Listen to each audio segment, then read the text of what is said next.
Hi, I'm Lilian, and I'm here today with Dani. We are both based in Brazil, and today we'll be talking about key strategies for engaging and motivating young learners online. And our first part is going to be from Lilian, and I'd like to read her bio. Lilian is a primary teacher, ELT consultant, teacher educator, and materials writer. She has been dedicated to young learner teaching for over 15 years, and her experience includes teacher and coordinator roles at language institutes and K through 12 schools. She holds a master's in education. She has specialized in early years education, and she holds an English language teaching degree. She is also a certified positive discipline educator. She is passionate about all things connected to young learner teaching and shares teacher tips and highlights of her career in ALT on her Instagram account, which I absolutely adore and will share at the end. Thank you, Dani. Let me introduce you guys to Dani then. Dani Hersey is a teacher trainer, and materials writer as well, with a background in art and illustration, holding a TEFL certificate and more than a decade of experience in ELT. Her experience includes teaching international students in Boston, monolingual classes in Brazil, materials writing, as well as developing lessons and training teachers using a maker approach. So she's very passionate about bringing creativity and maker inspired empowerment to English language learning. And you're going to see that it's amazing. Her work is amazing. Absolutely.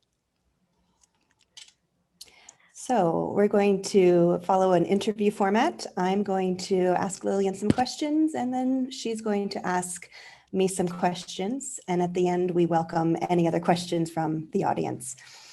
So Lillian, I teach both teenagers and very young learners online, and I know they're very different creatures. I know you do too. Could you tell us about the characteristics of young learners specifically? Sure. Here we have like 5 characteristics that young learner teachers often use to describe young learners. So we can see playful, creative, active, curious, energetic. Of course, it's not just that, but these are like top 5 characteristics of young learners. And that's actually what makes them unique and what makes it so fulfilling and at the same time so challenging to teach this age group. And I think it is really important that we keep these characteristics in mind when we think about the online environment, because the children are the same. So the learning environment is different, but the children are still children. They still keep these same characteristics. And because they are in at home, sometimes on their own, without any kind of face-to-face interaction with their classmates, that makes their lives a lot more difficult. I mean, to focus, to concentrate, to find inner motivation to participate in our classes. And that's why for some people, it has been so hard to keep them focused and engaged. So when we are in a face-to-face environment, even if, let's say, even if the kids have like this really boring class, they are still together.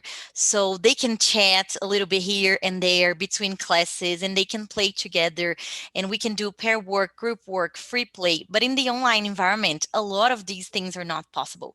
So I think if there is one thing that we should leave this webinar in our minds is the characteristics of young learners, okay? That they are still young learners in remote learning. That's great. I know online learning, we have these names like synchronous, asynchronous, a mix of both, flipped learning. Can you tell us about those, explain them, and maybe share some of the advantages and challenges of each one? Absolutely, Dani. So, um, just before I talk about synchronous and asynchronous, let me just tell you a little bit how I have like organized this presentation. I've been teaching young learners for many years, and in the online environment for exactly 1 year.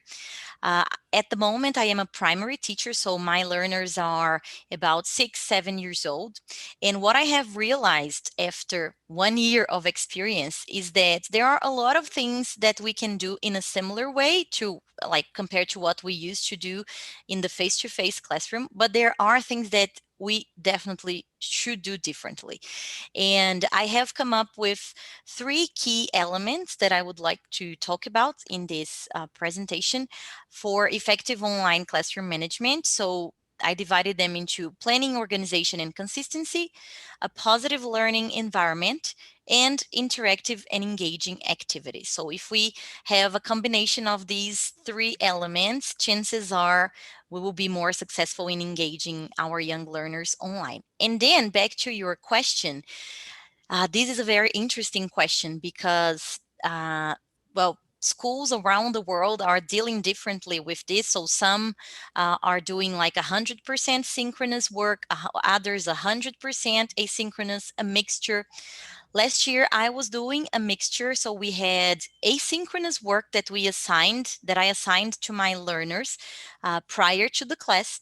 And then when time came for us to meet in the synchronous classes, in the live classes, we could take advantage of those moments to really focus on interaction, on making connections, on building things together, because they had already done a great amount of work on their own, especially work that did not require my presence or my assistance.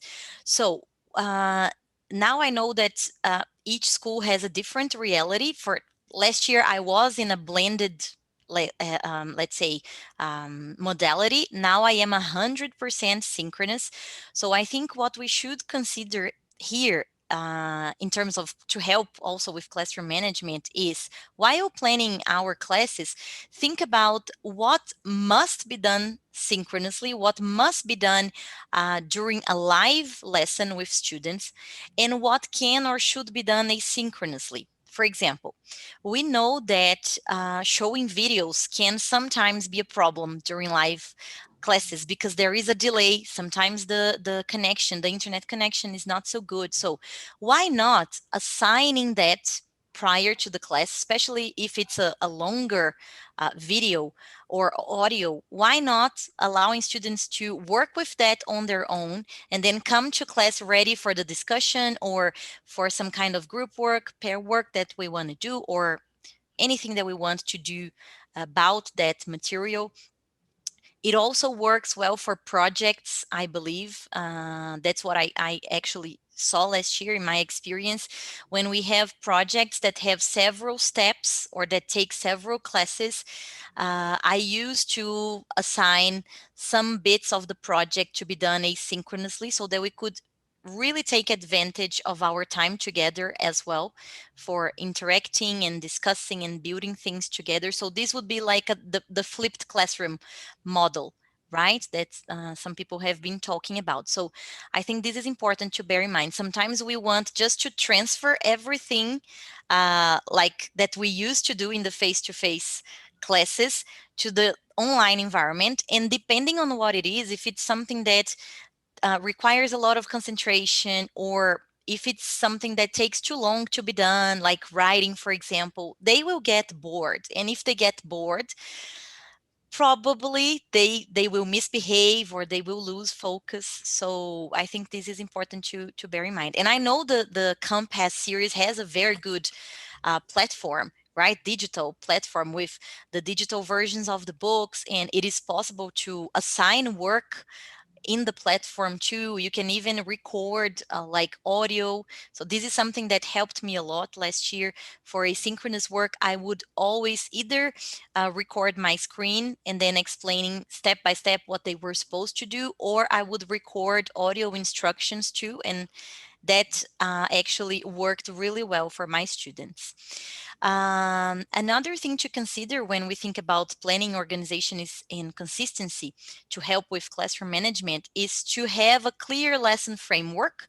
So identify the recurring stages of your classes. We always have like those things that we do every day or almost every day. And for young learners, routines are extremely important, right? We know that They need routines to feel safe, to feel comfortable, to feel that they can do it, right? So that all of that contributes also to engagement. So it's important to establish these routines, teach these routines, and use them over and over again. And I'm not saying like repeat the same activities over again. That's not what it means. But it's like, okay, so include some elements, have some elements that are repeated every day. So maybe like a hello song, a moment in which you interact with them one to one, things like that. Also, I believe we should, well, that's what I've been doing. We should shorten the length of the activities, shorten these lesson stages, because their attention span, that's what I've been seeing, is even shorter online. So if young learners have short attention spans in the online environment, this gets even more difficult to deal with. So shortening the stages is also something that I would recommend. I don't know if I have answered your questions, Dani. Yeah, there's so many things to talk about with it. I'm curious, do you have a preferred model, the synchronous or asynchronous, or does your school have a preferred one? Well, I think parents prefer 100% synchronous because Mm, then kids do not depend so much on them. I myself, I prefer a blended version, but like with most of the work being done during the live lessons and just some bits asynchronously. okay. Yeah, those live lessons are important to connect to Yeah. you and connect to each other. Okay. Um, I know you've had a lot of experience teaching online, teaching these young learners. I know some days you teach like 10 classes, is it? Could you share a little bit more about your classroom management strategies? Yeah. So besides the thinking about this lesson framework, there are other things that have been helping me a lot. You can see here on the right, this is a photo of my classroom setup, like my online classroom setup. And Wednesday is the day that I teach 10 lessons. So, and I will share now some of the things that have also been helping me a great deal. So visuals, we know that young learners need visual support, and in the online environment, even more. So, I like to use a visual schedule. So I have these schedule cards like for the different stages of the lesson. So like calendar, prayer because we are a Catholic school, song, homework correction, and you can have all the ones that like make sense to you according to what you actually do in your classes. So at the very beginning of the class, this is the number one thing we do every single day. So I show them the schedule, and actually my helpers of the day, I always choose two helpers, two students to be my helpers, and they read the schedule for the rest of the class so they know what's going to happen. So that helps lower their anxiety, and when they are less anxious, they are more engaged usually. Another thing that I have been using are these signs that I made. So they are the signs of the controls. In my case, I use Microsoft Teams. So I have mic on, mic off, camera on, camera off. I have a hang up because sometimes they don't want to go, and the chat for the chat box. So these have been game changers. I love them because sometimes I will simply show them one of these signs and I don't have to say anything. They know what it is that they have to do. Um, and I chose to draw them myself because I wanted them exactly like the teams, the controls on teams, so students could relate very easily to these controls. Another thing that has been helping me is to show them also right after we read the schedule. I show them the materials we'll be using in that lesson.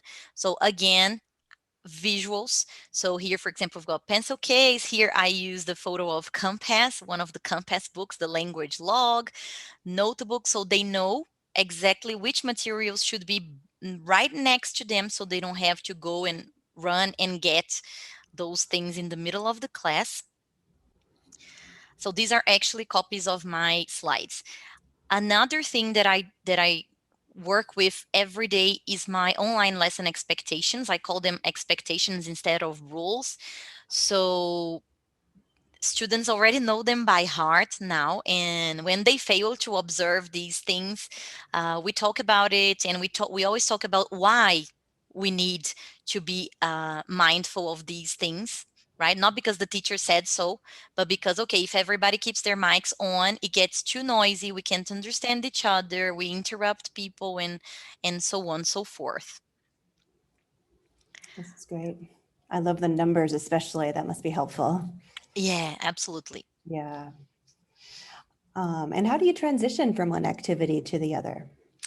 Ah, good question. So, because I have the schedule cards, when they are really calm and settled, I will just say, like, okay, guys, so we finished setting up the calendar now. So, you know, it's time for our song. And then it's okay. If they are very agitated, then sometimes I will use like transition chants or some attention getters to get them like back on track and ready to move to the next activity. Okay, does that answer your question? Yeah, it does. Do you use those as well if they're unfocused or maybe burned out? Yes, Can you, absolutely. right. Tell me more about how you maintain this positive learning environment, because this is a challenge that none of us signed up for. We didn't feel ready. But I know your classes, they just adore them. So how do you maintain Yeah. that environment? Well, first of all, I try to smile even when like the internet connection is poor and Microsoft Teams is freezing. So I try to always keep a smile on my face, and I use these chants that I mentioned. So students don't know that I'm transitioning them to another activity. Everything that I chant sounds like it's fun and it's a song. So all of these little things help. You know, also, I have a mascot that they love, that is part of a story that they also love, and well, things like that. And I try to keep them feeling confident and comfortable and feeling like, okay, I can do this. So, for example, one thing that is usually can usually be problematic in the online environment is giving instructions because we are far from each other, right? So, okay, they can see me, but it's not the same as in the face to face classroom. So, uh, some of the things that I do when I need to give instructions. So first I spotlight my video. Most video conferencing softwares have this function. So you make yourself like bigger than everybody else, right? In Microsoft Teams, it's called spotlight yourself. So whenever I need to give instructions, I will stop sharing my slides or whatever it is that I'm sharing so they can see only me in full screen, and then I keep instructions short and graded, shorter and more graded than in the face to face classes. And this is something I already did in the face to face classes. I try to model that depending on what it is, or demonstrate with one or two children, depending on what it is as well. So, keeping these instructions short and clear and graded also helps build their confidence. And another thing that helps to keep this positive environment and to keep them engaged and focused is the use of settlers and stirrers. So, well, as the names suggest, settlers will help students settle down, relax, slow down, and then gain or regain focus. They tend to be cognitively engaging activities. And stirrers, on the other hand, will help students get energized. So, they are usually physically engaging activities, and they will work like a break from cognitively engaging activities. And they will also help students regain focus. And then the trick here is not to use one or the other, but to use a combination of both. So, what I usually do is I try to keep a balance of settlers and stirrers. So my class will be like a this roller coaster. I mean, this is the plan. right? But I have to be flexible because, okay, maybe I will start the class with a cognitively engaged, maybe I have planned to start the class with a cognitively engaging activity, but students are like in a very slow mood or they are sleepy. So that's not going to work. So it means I will have to change plans. So it is very useful to have like a repertoire of short and simple activities that you can do and when you need a change of plans. And some of these activities I'll show you in the next slides are brain breaks. I absolutely love them and my students love them as well.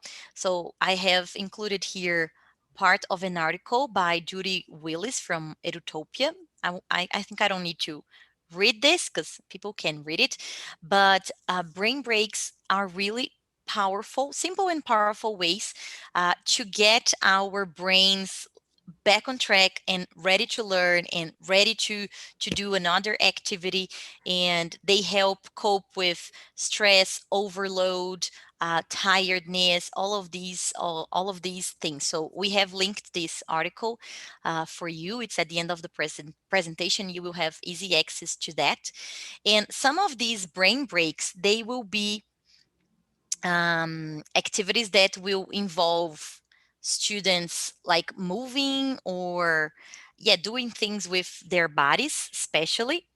So, or they could also be mindfulness exercises. So, it really depends on the kind of results that you need. So, if you need students to settle down, you will choose a mindfulness practice. But if you want them to energize, you're going to choose like a brain break that involves movement. And then I brought here two examples. So, I have this mindfulness practice that my students love. It's called snake breaths. Would you like to join me, Dani, for this? Yes, definitely. Okay, so I'll keep it short for the sake of time. But basically, we're going to imagine we are snakes. So we're going to inhale deeply. And then when we exhale, we're going to exhale making a hissing sound, just like a snake. And we're going to move our hand and arm like this. So they love doing this towards the camera. Okay, so let's inhale deeply. Exhale, making a hissing sound.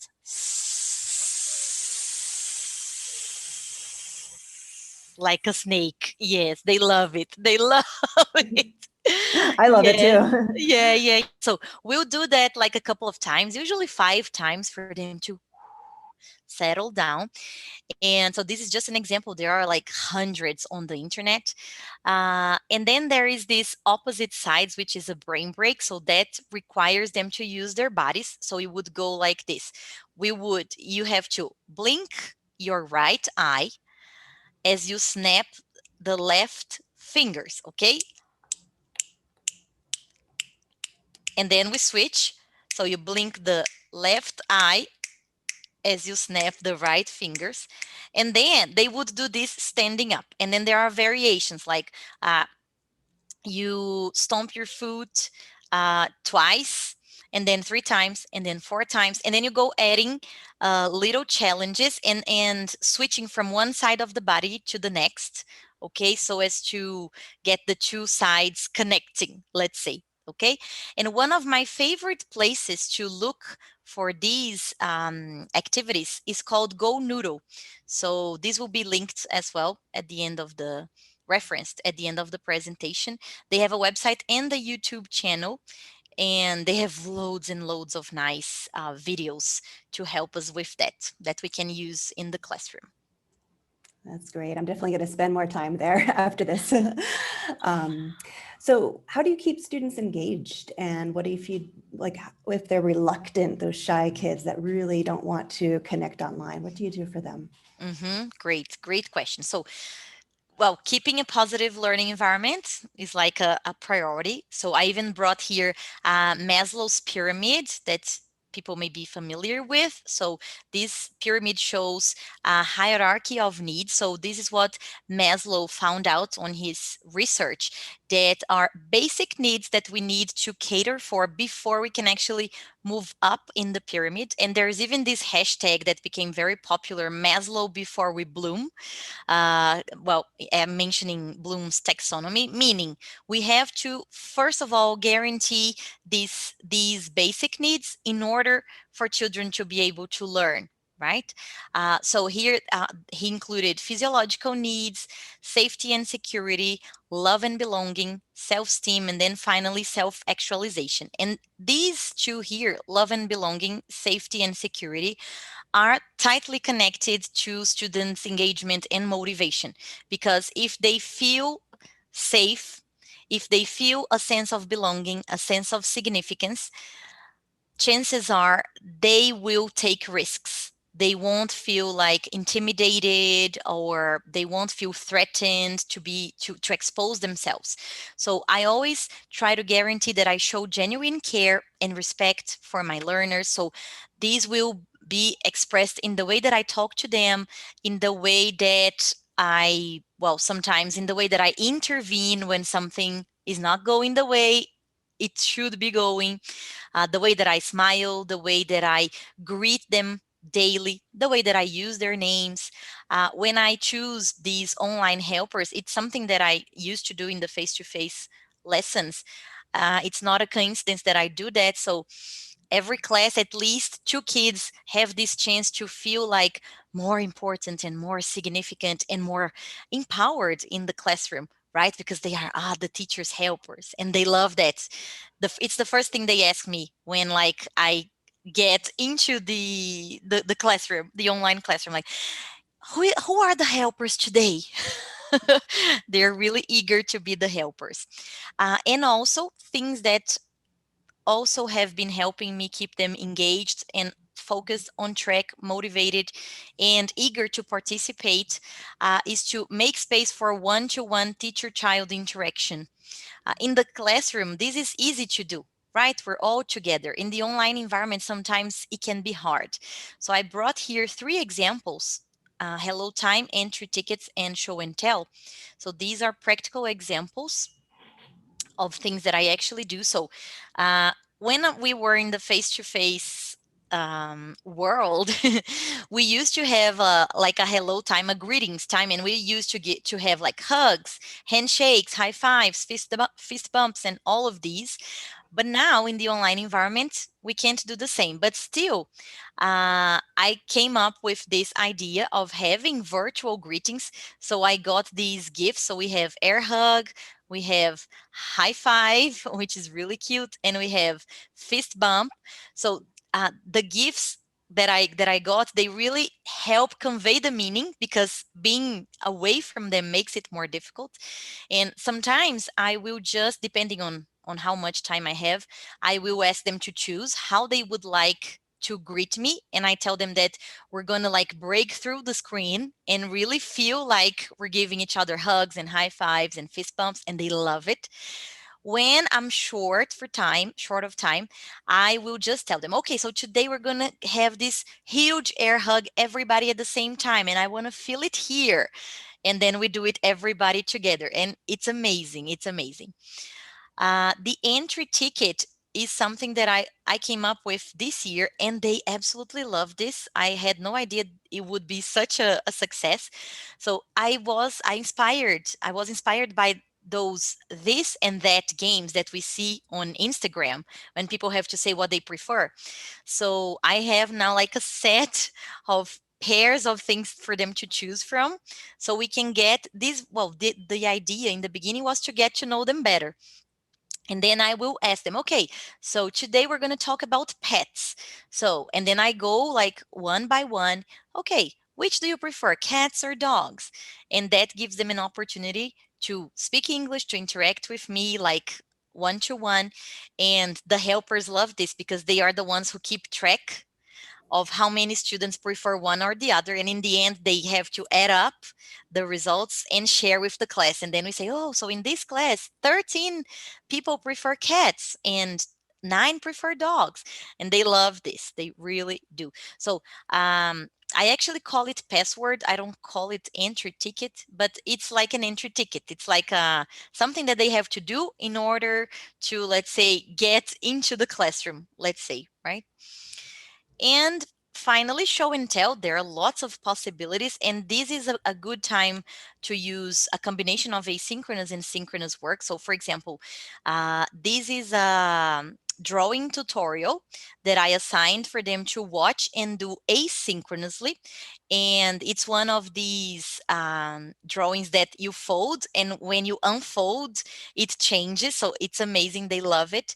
So this was done last year for Halloween. So it was a witch. So they had to watch the tutorial 100% in English, follow the instructions, and then bring this to present in class. So it's like a show and tell, but there are like many possibilities.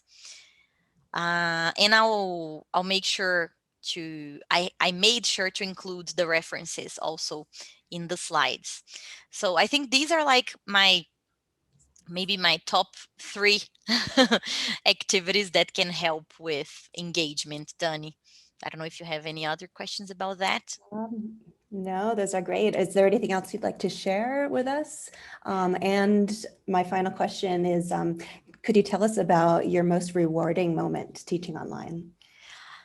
Oh, yes. And then let me move to the next slide because it's related. It's tightly related.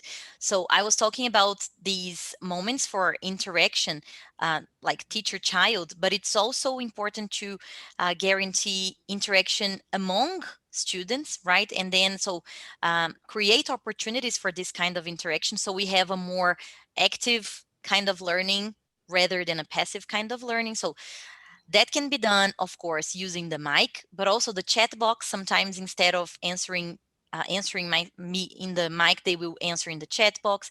We can use the reactions that we have in most platforms now, so they can send like a thumbs up or claps, whatever. Gestures. Sometimes I won't let them like unmute, but I'll teach them. Okay, so you're gonna use this for yes and this for no, and this is for I agree with you, because in the classroom they say that a lot, right? When someone is sharing, they will go like, me too, me too. So I taught them this. Okay, me too, or I agree with you. It works for both.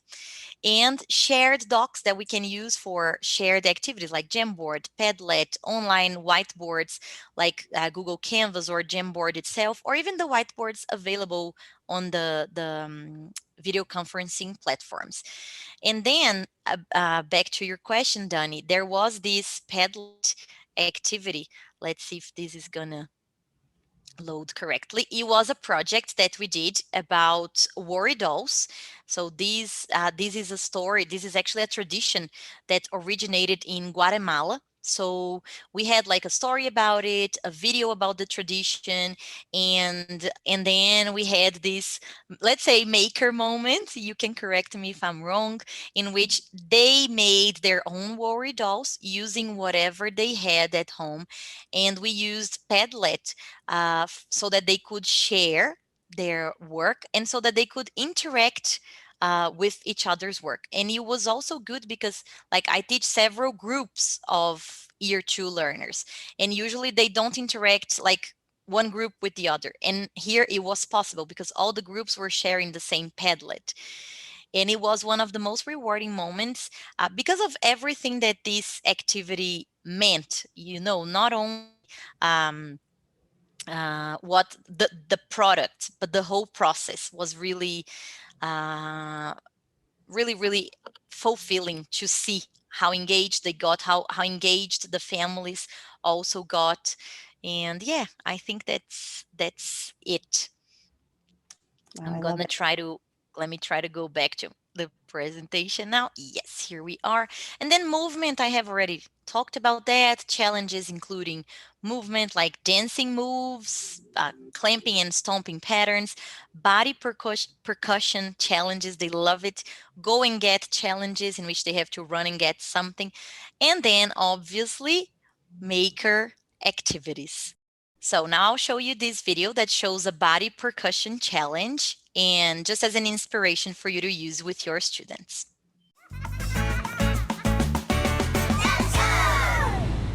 It's time to take on another super skill.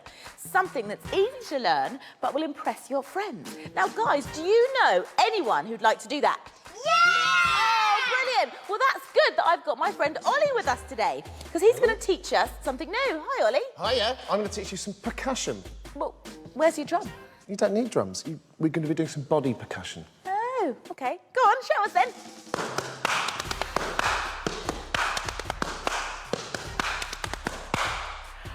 That's really cool. Now, let's goers. Do you want to learn some body percussion? Yes. OK, Ollie, what do we need to do? Ready. First of all, we're going to do 2 stomps, then a clap after a count of 4. 1, 2, here we go. Stomp, stomp, clap. And one more time. Stomp, stomp, clap. Nicely done. Now, this time, we're going to do 4 thigh beats. Here we go. 1, 2, 3, 4. Here we go. 1, 2, 3, 4. Fantastic. Now, as you're doing those, you need to lift up your legs so we can get 1, 2, 3, 4, 5. We do that after a count of 2. 1, 2, 1, 2, 3, 4, 5. And again, 1, 2, 1, 2, 3, 4, 5. One more time. 1, 2, 1, 2, 3, 4, 5. Fantastic. So we're going to put that all together. We've got stomp, stomp, clap. 1, 2, 3, 4, 5. Here we go. After 4, 3, 4. Stomp, stomp, clap. 1, 2, 3, 4, 5. Brilliant. Now to finish it off, we need one last clap after our stomp. So we get stomp, stomp, clap. 1, 2, 3, 4, 5, clap. Here we go. After 4, 3, 4. Stomp, stomp, clap. 1, 2, 3, 4, 5. Brilliant. Can we try that 3 times in a row? Here we go. 3, 4. Stomp, stomp, clap. 1, 2, 3, 4, 5, clap. Stomp, stomp, clap. 1, 2, 3, 4, 5, clap. Stomp, stomp, clap. 1, 2, 3, 4, 5, clap. Thanks, Ollie. Pleasure. Well, I think some of that brilliant body percussion will come in handy later in our club dance. But right now, it's time for some kite flying. Let's go club. Okay, so as you can see, children will get really excited about this. My students absolutely loved the challenge last year, and I'm sure your students will do too, right? And it's not as easy as it looks like, so maybe you would like to give it a try. And then, well, now I'm gonna hand this over to Dani because we are talking about engaging activities, and I think the maker movement is all about that, right, Dani? Yeah. Okay, so over to you now, Dani. So, Dani, I've heard a lot about the maker movement, but I know not everyone has. So, I'd like to start asking you to give us like an introduction to it, because some people see it as something very sophisticated, others see it as something very time consuming. So, can you just give us an introduction to the maker movement? Absolutely, yeah. So, of course, humans have been making for millennia. We are maybe makers by definition, but what we know today as the maker movement perhaps started around 2006 with Maker Faire and Make Magazine. These were developed by Dale Doherty, and really, it's like a huge show and tell. So anyone who's into making anything, it could be students, amateurs, professionals, scientists, engineers, they just show off their stuff. And if you've seen any of them, they're like robots and clothing that lights up and just incredible things. So that kind of sparked a grassroots movement where people realized that, hey, I can make something. I don't need to buy it, have a factory make it for me. I can make it at home with my own tools. And along with that, there's a lot of STEM or maybe STEAM, so science, technology, engineering, arts, and math. Of course, arts is my favorite because that's my background, and I do not know very much about engineering or math. Those are kind of the scary ones for me. But what's great about this is we all are invited to bring what we have to the table and collaborate and share ideas together. A lot of what we know as the maker movement has to do with the DIY, do-it-yourself movement. They kind of go hand in hand. And I'm sure a lot of us have watched those fun videos that everyone shares on social media about how to hack your whatever at home. Even a lot of those cooking videos, those are super connected to this because people realize, hey, I can do that. Even if we just watch the video and we don't actually do it, we know we can when we want to. So what I like about DIY and what Dale Doherty and a couple other makers that I'm going to talk about, Mitch Resnick of MIT, they say not just do it together, but do it with others. Sorry, not just do it yourself, but do it together. Do it with others. So that DIY becomes DIT, DIYO. So it's not up to you to just, okay, I have to make something. No, we figure it out together. And of course, in our world today, we do that online. A lot of people think maker is this like exclusive club and you have to make robots and things like that. That's definitely not true. Even Dale Doherty himself said that a maker is anyone who creates and shares projects. So I think that could be any of us. Some people even argue maybe it should have been called the making movement. It's not so much who we are, but it's what we do. And yet at the same time, people really love that badge of honor saying, I am a maker. It kind of gives them pride and empowerment. And I love to spread that to my students. So some lessons from the maker movement that I connect to language learning. In the maker movement, you need to solve problems. And sometimes that problem is figuring out how does this piece do what I want it to do? It's not working and it's frustrating. But that's where we help our students develop resilience. And also working together to figure out those problems. Maybe somebody else has the answer and the teacher does not have to have the answers. I'll tell you more about that in a second. The Maker movement also invites all of us to explore our passions. So whatever you're into, whatever your students are into, so maybe it's a Pokemon, maybe it's superheroes, absolutely whatever, they are encouraged to take that passion and create something with it. So it's not just doing, okay, today we're going to make this. They get to explore on their own. And as I said, it's a lot of collaboration, so do it together.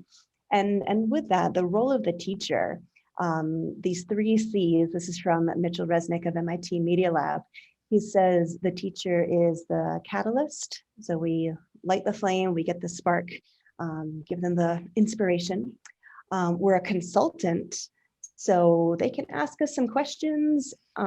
We can help them out a little, but the thing is, we do not have to be the expert. So we do not have to teach all of the letters of STEM.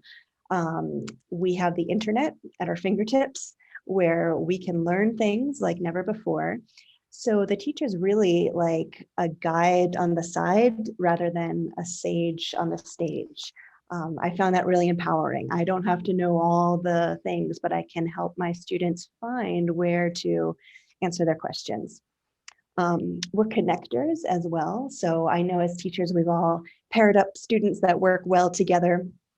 So maybe the quiet one who's really good at writing, and then the very boisterous one who is not shy to speak, and we put them together. Same thing with making. Maybe somebody's really good at math or coding, and another one's good at drawing, and we can match them up together to create something new. And then together with that is a collaborator. Sometimes we can even just invite students to participate in our own project, something that we're doing perhaps for the school. I did this when I worked at a binational center, and we had a lot of projects for the US Embassy about world press freedom and things like that. And I invited my class to participate, to make a little thing, and we set it up in the school, and it was really cool. And they felt honored to be able to collaborate with me and participate and even share their ideas. So I try to bring this into my classes. And I know a lot of people kind of confuse maker with like arts and crafts, right? A lot of people think, well, this is maker, we made a little mask, and there's nothing wrong with making crafts. I think crafts are great. My background is art, but I think the difference here, if you look at the pictures of this dog and the snowman, these are my nieces from her preschool, pre-COVID era. Everyone made the same product. You know, maybe she chose the colors to decorate the snowman. Maybe she cut it out, but I'm guessing the teacher probably did a lot of work. So whenever the teacher's doing more than the student, I know that's just not anything I want to use in my class. Crafts are not bad though. That's step by step, learning a process, learning to follow directions. That's really important in development. And it can be rewarding to look like, oh, I made that dog from the book, yay. So there's definitely a time and a place for that. And craft is definitely connected to the maker movement, because sometimes we need to find out, okay, how do I make origami? How do I make a circuit? So there's definitely a need for product. But where I think the magic happens is in the process, where students just have to figure out how to do it with the materials they have. This other picture here, this is one of my students making a little airplane. We had just read a text about scientists that used an airplane to help these cranes learn their migration route after they lost their mother. And she was looking at the picture in the book and using these little pieces that I had, a bottle cap, a straw, things like that, to reconstruct this airplane. And then she retold the story using those pieces. So there was no set way. I had no idea how she would make the airplane, or even how she would choose to narrate the story, if she wanted to make the little cranes and the eggs, if she wanted to make the adult cranes. It was up to her. I just provided her with some materials and some inspiration, and she went to it. And again, that process is where the learning happens, where they have to solve problems and perhaps work together. And it's definitely something I've taken on mine as well.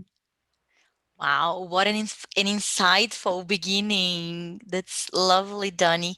So, and then I'm looking at these pictures and thinking about play, because alongside the maker movement, we see a growing number of educators advocating for play. Right, let children play. So, how are these two things connected, if they are connected? Yeah, absolutely. Yeah, play is a huge part of baking. So first of all, why play? It's not just, fun and games. It's not just play. Play is work. Play is developmentally appropriate for children and adults too. Um, so science tells us right here that humans learn best when one of these four things is present. And you can look at those four. I won't read them aloud, but how many of those could you check off as we do play? I think most, if not all of them. Play is really connected to learning. Some studies suggest that the brain makes more connections when something is done with play. So there's a lot of talk about this in the science world. And again, play, it's not something light. It's something hard, like hard play is another expression they use. This is a quote from Mitchell Resnick of MIT Media Lab. And so he says, creativity does not come from laughter and fun. It comes from experimenting, taking risks, and testing the boundaries. And those are skills that we really need to develop. It's not just like, oh, well, some people are creative and some people aren't. No, creativity is a skill, just like English language is a skill. Grammar is a skill that you have to train and practice. And we can give our students those opportunities to take those risks and test the boundaries and see, what can I do? Even if it's with Play-Doh, like we have here, what can I actually do to communicate an idea, to bring something to life? A word I absolutely love is tinkering. And it doesn't always translate too well into other languages, but it's tinkering is like when you're just messing around with something, kind of playing with it to figure it out. We've tinkered with things in our kitchen that we try to open or do something with. This is a quote from a book I love called The Art of Tinkering. I'll read it here. So they define tinkering, and I cut some of this, but the best part was it's thinking with your hands and learning through doing. It's slowing down and getting curious about the everyday stuff around you. It's whimsical, enjoyable, fraught with dead ends, frustrating, and ultimately about inquiry. So as we encourage our students to tinker in whatever context, they are having some fun. It's whimsical, it's kind of playful, but it's also frustrating at times. And as the collaborator and the coach and all that, that's another C, a coach. I like to see myself as a coach too. Sometimes my job is just to provide them with the emotional support and the language to support as well. They want to say, well, I'm trying to Okay, you're trying to connect it. Yes, that looks frustrating. What's another way we could try that? So that's my role. And these are hugely important skills. I also love this from Mitchell Resnick. He wrote a book called Learning Creative Learning. He also, he and some other folks from MIT Media Lab have this amazing free online course that the materials are always available. And I'm going to share that in the end as well as a resource. But he says creativity often takes place as we imagine. And so it's like a spiral here. So if we think about maybe kindergartners and they've heard a story about a castle, it's not just enough for them to imagine it in their minds. If we set up a play area, even if it's at home, they want to create that. They want to start to build it, take it into the visual and physical realm. And maybe other kids will come along and want to play together, want to build that castle together. So that's where some negotiation and social skills come into play, because those are super important. They have to decide how they're going to do it. And they're also tinkering. So maybe they're playing with blocks and trying to build this castle. And they're playing around. Should we put this here? No, maybe this one here. Oops, it fell. Let's try it again. And so that's all about play. Sharing too, as they show it off, that show and tell moment is super powerful. Or they invite their peers to come join them and the group gets bigger as they all collaborate and say, hey, maybe we need a huge tower and maybe there's a dragon in the tower. So, and it continues. Maybe that tower will fall, because towers do fall. And that's a moment for reflection. And that's perhaps where the teacher can step in and say, oh, well, you're trying to build a building. Let's look at some pictures of buildings. Let's check out our library over here. Let's check out Google Images. Look at how buildings, do you notice the bottom there? They have a stronger foundation. Maybe we can try that. And also providing the language support as well. I usually like to use recently learned grammar or vocabulary to reflect on this. And this is especially with teens, like we learned unreal conditionals, like if I did it this way, but with kids, it's just, it could be just simple step by step. First, I tried this, then I tried this, or the verbs, the action verbs, lots of language opportunities. And then the cycle starts again as they imagine or reimagine. So maybe that group of kids reimagines that castle with a stronger foundation, and there's a dragon in that tower and a princess, and maybe the princess rescues herself. And what about the city around the castle? And it goes on from there. Now I know as an artist that this cycle is not this perfect step-by-step. Okay, I did imagine, now we're going to create. It just happens. And it doesn't always happen in that order. But I'm going to show you a few examples from my own classes of some of these. So imagine, and these are all online classes, we learned the vocabulary for houses and parts of a house. So to review that, we were going to imagine like a fun house or an ideal house and build it with whatever we had. So I was using Play-Doh and bottle caps. You can do so much with these little clips. And I built my house and my student was building her house. And then, so that's imagine and then create. Like these are all connected. We thought about it in our mind. We started creating it. We even started playing as we created. We realized, well, maybe I want this to be a chair. This looks like a really big armchair. Ah, vocabulary, yes. And this could be something else. So here's another moment of creation, and just a little bit of Play-Doh or little loose parts, they go a long way. I know this kid was just super excited to put his own touch on something and then bring it around to sports because he loves it. And with that playing, so I started one class one time. This was a class, like a little CLIL, content language integrated learning, about science and simple machines. And I had my student bring a roll of tape, whatever tape he had, and a ball.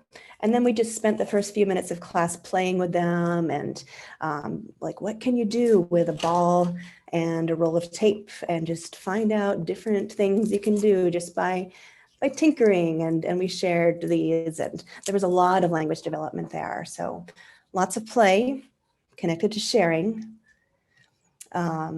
This is a moment of sharing as well. This was a challenge for students to make their own game at home. We saw like a do-it-yourself video, and we talked about that, talked about the language, some options, and then it was like an optional homework assignment to design your own game and then share it in the next class. And the student was super excited about his. He's a great artist. He loves soccer. And he had this little creature on a ruler that was in a slot, and he was moving it around, and it kept getting stuck, and he wasn't sure what to do with it. And that, again, was a moment for reflection, as maybe I could share some ideas, maybe peers could share ideas about how to fix it. Maybe we can all do a Google search together. But that share does lead to reflection.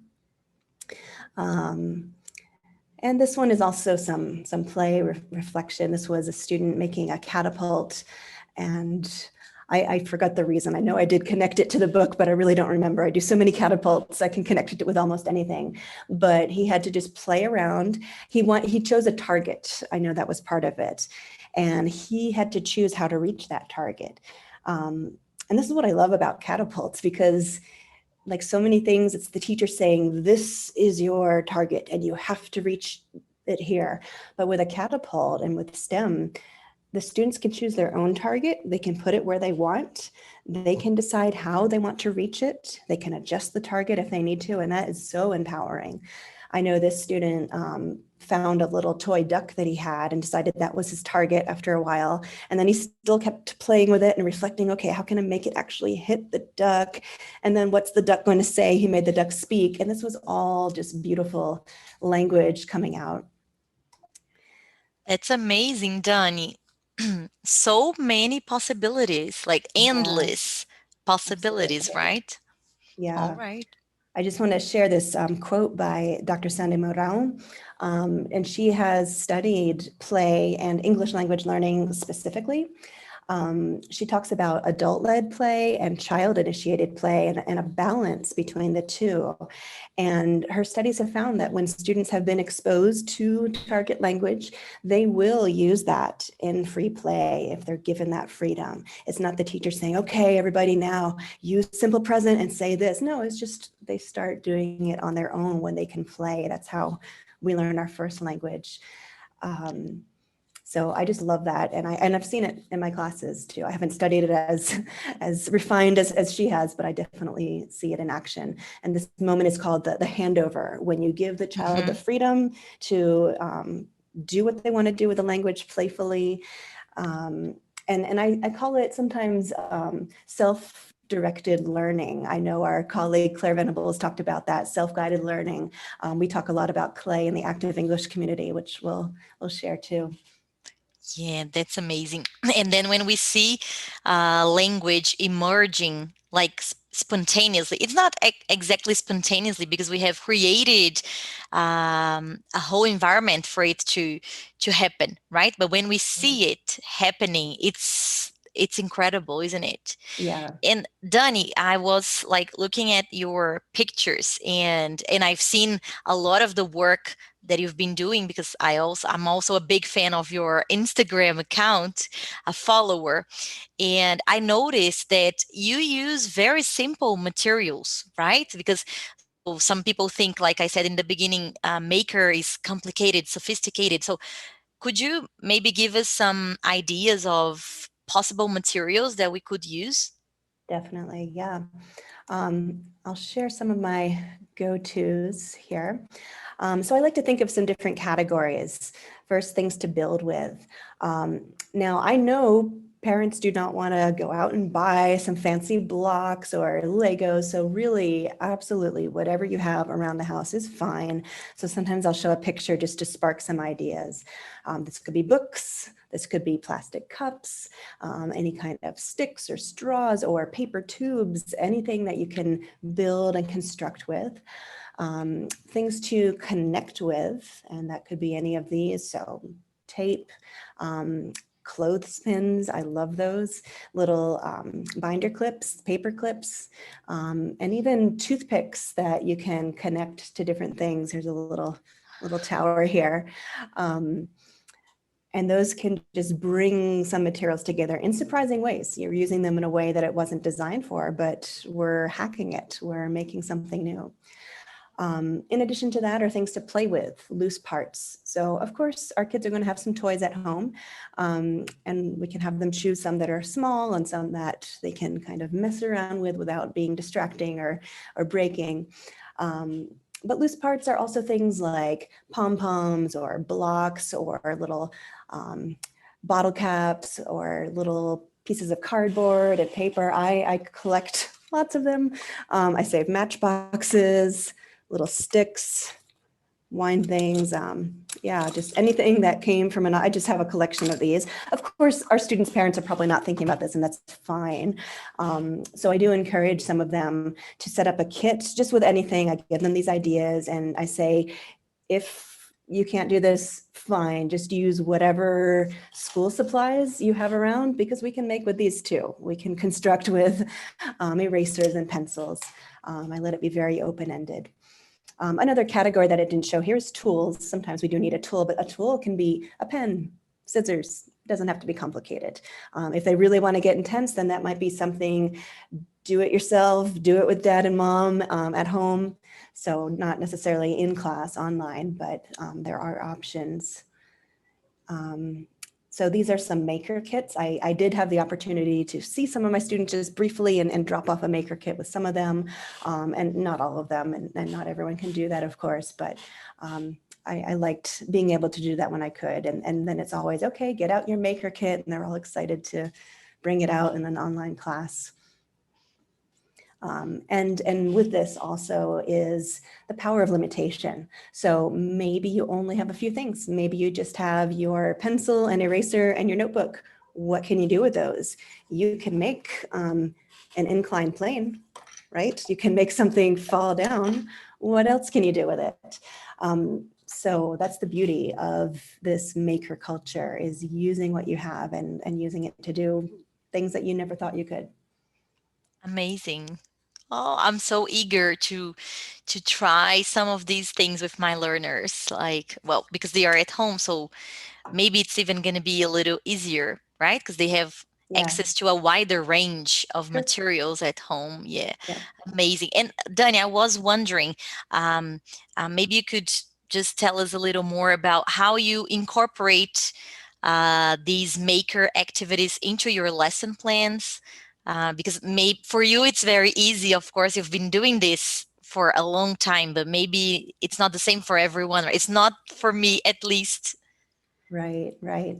So when I choose making, there's always a purpose. It's not just like, okay, we're learning about animals, let's make an animal, although we might do that. But I want them to use the language with what they're doing. So I want those animals to maybe have a little conversation or build a story. I'll show you some things that I've done with different class stages. So here's some loose parts. And some of these are the student on the screen, some of these are my own. And we were learning about transportation. So we had already learned the vocabulary. This was the warm-up where we just review, and it's just a kind of fun time. And my favorite thing ever is Maker Pictionary. That's kind of the name I've come up for it, where actually, no, it was a colleague that came up with it. Yeah, Kenya, she's amazing. So we just take little things, put them together, and then the other person has to guess what it is. Do you think you can guess the first one, Lilian? Do you have any idea if it's transportation's the category? Is it a skateboard? Oh yeah, I think it could be. Yeah. I think this one actually might be. This is a truck. This one here. Oh, yeah, Yeah, yeah, yeah, yeah. yeah. And this one's upside down because it's in the screen, but I think this one was a train. So this was the long part, and these are the wheels here. So Awesome. Um, so sometimes making happens at the beginning just for a few minutes. Sometimes it happens at the end. This was a lesson where we're working with rhyming words. So we chose 2 rhymes and made them. So here is a duck and a truck, and here is a tower in the shower. And then we can make up a silly story about each of those. And so I think also making can be contextualization for target language. I did this all the time when I was in a school, but I do try to do it now that I'm online. So maybe we have our students build a tower out of anything they could find at home. Maybe they do this on their own, flipped classroom style, and then they bring it for show and tell first thing. Or maybe we give them 5 minutes and you set up one of those little timers and they have their maker kits and they build it. Um, Maybe you want to set like, you don't want kids to, I don't know, cheat and get the huge thing and they build the tallest tower if that's what you're going for. So maybe you set like a size limit in centimeters and that gives them a chance to measure, practice some math. But for example, with towers, I love to like have a few different towers and look at them and say, oh, well, this one is taller than this one, but that one is stronger.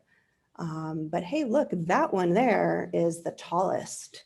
And that can introduce, for example, comparatives and superlatives, different things, maybe even simple past as we reflect about, okay, first I put this, then I put that, then it fell, then I tried again. And I can, with students, I can elicit the language that I'm trying to teach them that day. I can model it through the thing. And this context is so much more interesting sometimes than a page in the book. Sometimes I always connect that page in the book with something, and they love it that way. What else? I have so many things that I do. Retelling a story, like I think I showed with the airplane, and brainstorming before writing. Yeah, these were some as well. So the first one was retelling a story. This was a story about an elephant that was going to sneeze and all the animals had to hide because they were afraid he would blow them away. And the challenge was to solve that problem. What can the animals do? And this could be a homework thing. This doesn't have to be in class, but again, they can show and tell it after. So I made a little, this is my, I made a little fort for the animals where they're hiding from the elephant. So retelling a story, and that's a great way to use language. And maybe previewing a writing, maybe brainstorming. I had one student, and this was a private lesson, and he loved origami, and he made the most incredible stuff. These are mine. I didn't make them, but people gave them to me, some of my Japanese students back in Boston, and I saved them. And then we started telling stories with our origami. We started just playing around with them and developing a story. And then I introduced the language for the beginning, the middle, the end of the story. So then we could retell that story. One day the cat found this spinning thing. Next it started to, and then we just retell the story, and then that can connect to the writing assignment. Skills practice too. So sometimes like these are more freer practice, but often before that we do drilling, and maybe it's a written exercise, but it's also speaking exercises too. So this is like a little balance toy. I don't know if you can see it here. It has weights on the bottom. These are just clips, and if I take it off, it falls. And it has a little tip there. And I put, yes, I do, no, I don't. So this is practicing language. It could be, yes, I am, no, I'm not. And then if students make this, maybe they can follow a model at home. And of course, this is very product, right? This is a product thing. But maybe they can talk with a peer and ask a question. So, do you like cats? Yes, I do. And then their partner puts one on there. And then the balance starts to get uneven, perhaps, at least in theory. And then the objective can be to balance it. So now, okay, I need to ask my peer a question that he'll answer with, no, I don't. So, okay, do you like vegetables? No, I don't, maybe. And so this is also empathy, because you have to put yourself in that person's shoes. And it's a little bit of science and play too. So just a fun thing. So many things that I do. I had, this one was more product oriented too. This was a little rocket ship. So again, retelling a story, solving a problem. I love pulleys and like zip lines. You can do it the other way too. And this is very product, like I looked online and got some ideas, and maybe the students choose the colors, but this is very, very product oriented, kind of crafty. But maybe with that concept, you can think, well, okay, I love superheroes. I want to make my own superhero, and look, she can fly. So lots of playful things. I love that. I love empowering kids to think about themselves being inventors. So speaking of inventors, do you want to try an inventor game with me, Lilian? Of course, All of right. course. Yeah. Wow, I'm so So, impressed with all of the possibilities and all of the, yeah, all of the fun and all of the learning that comes along And yeah, I myself, I must admit that I used to think Maker was kind of complicated, sophisticated. So I'm Me having a too. blast here. Yeah. Yeah. My big moment was like, whoa, you can make and teach English at the same time. That's great because I love art. But again, the science and the technology, engineering, that was all scary to me, but it's not so much anymore. I still don't know it deeply, but I know enough to spark that flame in my students to get them to explore it.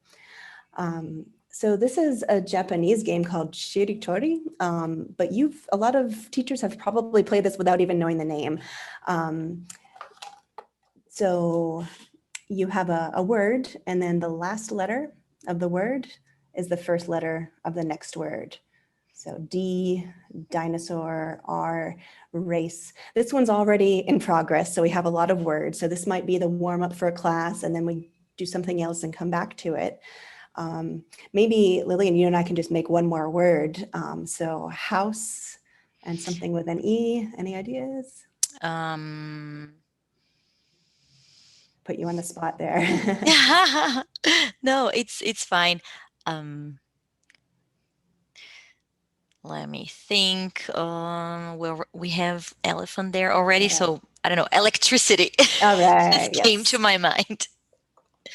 That's very maker. Yeah. Okay. And now I'll do Y. So we have electricity, and I'll give us yak just because that's a fun animal. um, so, like I said, we might have done this at the beginning of class as a warm up. Maybe some of our kids are too young to do this. So maybe we're just reviewing the vocabulary that they have. Fine. But we have this collection of words. And if you're working on a tool like Jamboard, you can move them around and do different things with them. So this is where we play Inventor. Um, so the challenge is to put two of these together, make it into something new, um, and then maybe make a quick prototype of it with whatever you have around you. So again, school supplies, I've got my little maker kit nearby. So I'll demonstrate, and then Lillian, if you want to start thinking of one too. Let me see. I want maybe a rain book, like a special book for the rain that has a built-in umbrella, for example. You can even play around until you get one you like. I had something forming. Yes, a dinosaur house. Who would not want a dinosaur house? So maybe it's a house for dinosaurs, or maybe it's a house that looks like a dinosaur. Maybe. I'm going to build one real quick. And if you want to think of something, Lillian, feel free. Okay, I'm giving it some thought.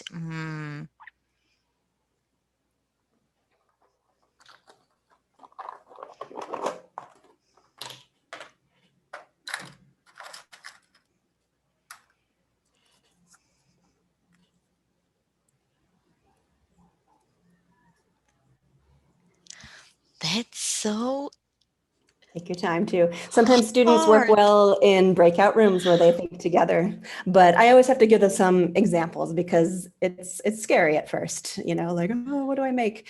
And what's great about this activity is they can be silly ideas. They don't have to be amazing, like really a dinosaur house. Okay, look at me, I'm playing with Play-Doh, but it's the start of something.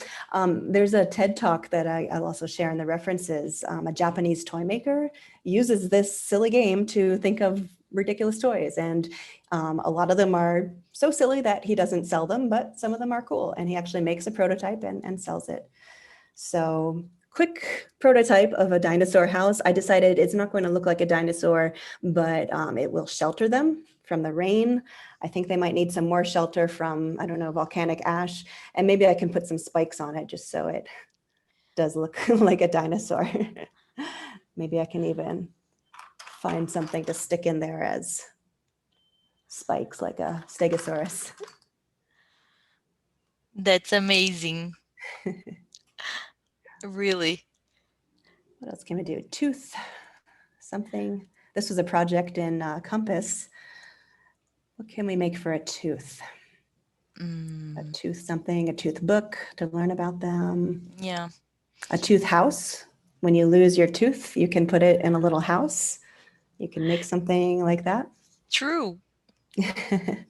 So maybe it's a little house like this, little cute house, and I decorate it somehow. Awesome. Some of my students came up with things. We had, and these were older students, so their vocabulary was more advanced. So we had like extraterrestrial lollipop. So we had an alien on a stick. I let them draw too. Prototype can be with anything at all. They can act it out. They can use actual physical materials. They can draw on paper, on the Jamboard. I give lots of choices. There's no wrong answers for a game like this. And we come up with the most ridiculous things. Yak was on my mind because we also made yak socks. So this is that big cow-like animal with the horns. And I am actually determined to make myself a pair of yak socks because I do like crafting. And I told my student, she's excited. She really wants to see them. So when I have the time, that is on my list of crafting things to do. I want to see those too. Yeah. And one Maybe I more can thing have, but that, I'm gonna improvise. I don't know, some kind yeah, of electricity rain. yeah, I don't know if that uh-huh, would, I don't know, maybe I could yep, use this ring light yep. somehow. Um, So does it conduct electricity? Of course, water conducts electricity. So does this help power something? I don't know. Or does it protect people? Like, so this is where we're exchanging ideas and thinking like, oh, like Uh-huh. what I love, this is an improv theater game that I learned in college, is the idea of yes and. So yes, electricity rain, and maybe it conducts electricity and powers a building, Mm-hmm. or yes, but maybe it can also protect people from the rain from getting struck by lightning, right? So Ah, just going with that. amazing, Yeah, amazing. yeah. Maybe it's rain powered electricity. Maybe, I don't know how that works, but it shows my lack of science education, but it's the creativity. That's where we start. And then we can search, okay, like, well, how is rain and electricity connected? We can do some actual science and research with that. And let me Um, ask you, I can't yes, help but asking, yes. where do you get all of these incredible ideas from? And then comes the next question. And is it very time consuming to like So plan and develop these lessons? right. My rule of thumb is I don't want to work harder than the students. So I'm not going to be one of those teachers that cuts out all these little circles to glue on. Um, so I'm not even going to think, how are they going to build that shelter? How are they going to build that airplane? I'm going to look at the book. This is the story we're doing. These are the skills I want to develop. This is how I want them to do it. Either I want them in breakout rooms or I want them doing it flipped classroom style. I want them doing it in a time limit on their own in class, mics off, and then we share. Um, so yeah, I don't want to be like laboring the night before. Well, what if they can't make an airplane? No, we're going to find a solution. And if they get stuck, we help each other. No shame in that. I do get a lot of ideas online too. We have the internet. I follow a lot of STEM and maker Instagram and things like that. And I'll share some of my favorites at the end. Um, Also, like that learning creative learning course, I didn't get specific ideas for the classroom, but that kind of gave me the maker mindset where like, oh yes, how can we actually learn with play and with students' passions and getting them to collaborate? And that just really gave me confidence to try it out. So lots of things online. There are maker spaces that love to help educators, and I'll share a few of those links as well. And also I like to give students the choices. Maybe it's up to them. So what do you want to make that has to do with this language we're learning? Do you have any ideas? And then it's up to them. And then they have to find the materials at home. And if it's too grand, I might coach them how to scale it down if I know their parents aren't going to want to deal with that. But giving the students that power too. So I don't spend my weekends doing this stuff. Wow, great, great to know. I think a lot more teachers are gonna feel like encouraged to give it a try after Yeah, this talk. I Yeah. hope so. I hope so. Here's another favorite. It's a puppet. We did a maker puppet show online, and this was so cool. We read a story. It was a trickster tale, a cat and a mouse kind of thing. And the student had to make the puppets. So we chose who's going to make what. I'm going to make this. You're going to make that. This was a private class, but I would totally do this in a group class too. We wrote a script. We had roles. And, with parents' permission, we recorded the session and we acted it out with the puppets. And this kid's mom was absolutely thrilled because he doesn't speak English with her, but she heard him speaking it very fluently with these puppets, and he was very creative with his, and we had them interacting together even over the cameras. So that was a huge win. Wow, that's awesome. Awesome, Danny. Is there anything you would like to add? I think that about covers it. Making does help some of my more difficult students. Sometimes they need to make something. It's not magic, that we're always going to deal with challenges.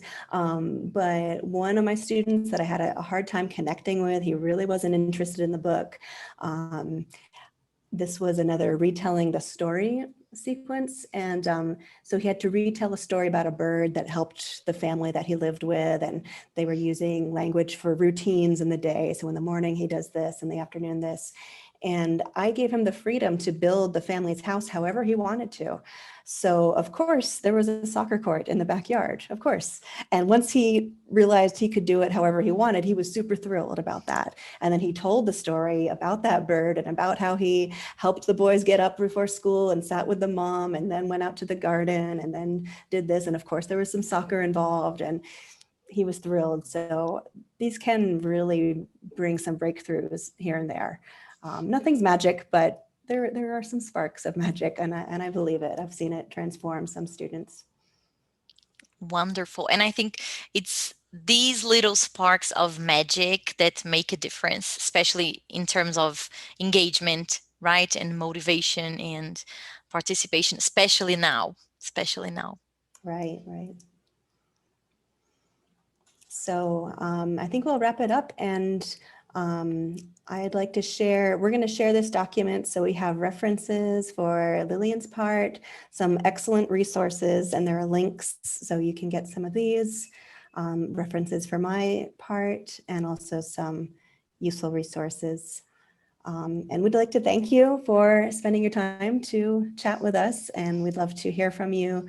Feel free to get in touch over Instagram. That's Lilian's Education Matters. I'm Danny Maker, ELT, and we both collaborate with Active English for Kids, which is a community based in Brazil, but it's becoming more international, and it's really about transforming the way we teach English to children. And it's so play-based and whole child approach. And there's some amazing stuff going on there, lots of resources, especially in these difficult times.